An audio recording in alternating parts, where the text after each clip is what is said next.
Nous nous trouvons dans les salines de Bé,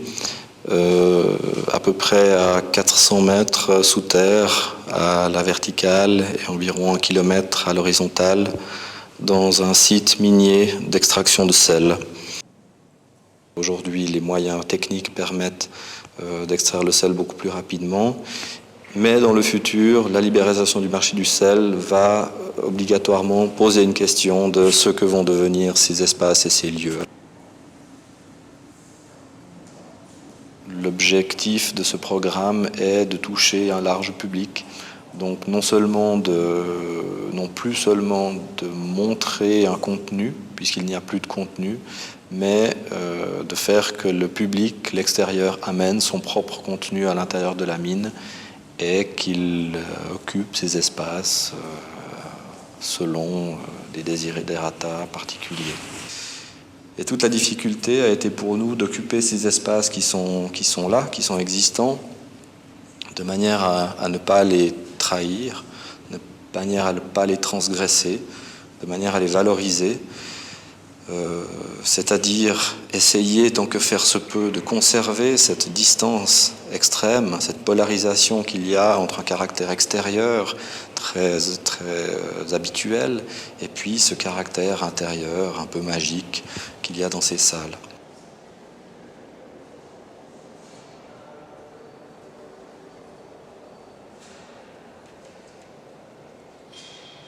Alors nous avions à faire une salle de séminaire, une salle de banquet. Première chose qui nous est venue à l'esprit était d'apporter finalement sur le lieu la table. Finalement cette table est l'élément principal de cet espace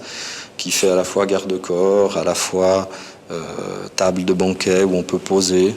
les choses sans que l'on ait besoin d'apporter dans ce lieu un mobilier qui rappelle de nouveau le mobilier extérieur habituel et donc qui retire vers le bas finalement cette distance qui nous rapproche de nouveau du monde réel et qui diminue cette distance que l'on a avec ce monde réel, qui est selon nous un très très grand avantage ici.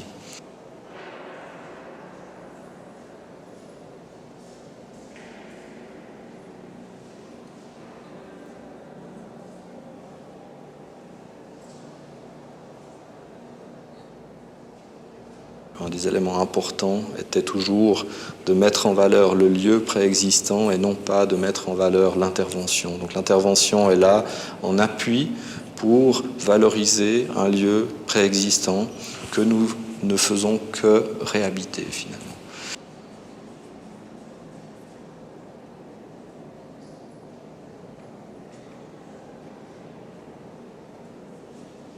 Nous avons souvent discuté des heures sur l'orientation d'une ligne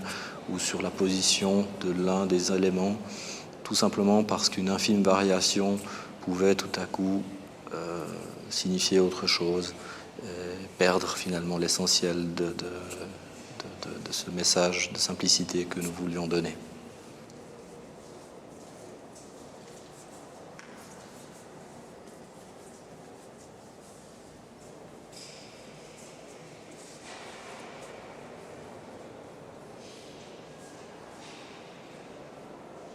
Nous avons aussi voulu jouer avec cette géométrie,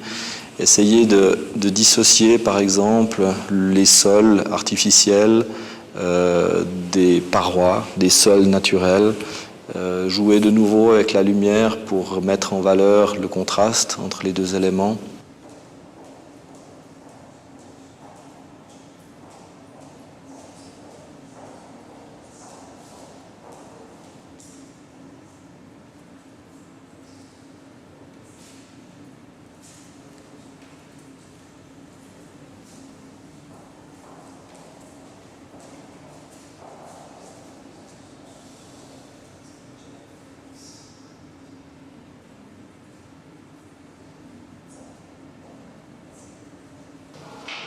Économiquement, comme je l'ai déjà dit, nous avons eu peu de moyens pour faire ce projet. Je pense que c'est aussi des fois une force que d'avoir peu de moyens à disposition.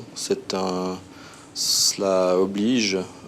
force à tirer le parti le plus intéressant possible d'un lieu. En termes de développement durable, on pourrait dire que Ce qui a été important dans ce cas a été d'essayer de prolonger la vie de cet espace qui depuis le XVe siècle a eu un développement industriel, ancestral puis moderne, et qui maintenant va se tourner dans le futur vers une nouvelle ère qui va être l'ère du tourisme, donc une ouverture plus grande au public. Donc nous nous situons dans cette phase charnière où nous allons préparer la continuité ou le changement d'un programme ou de l'usage et de l'occupation d'un lieu à travers les différentes interventions qui vont se faire ici, par nous ou par d'autres.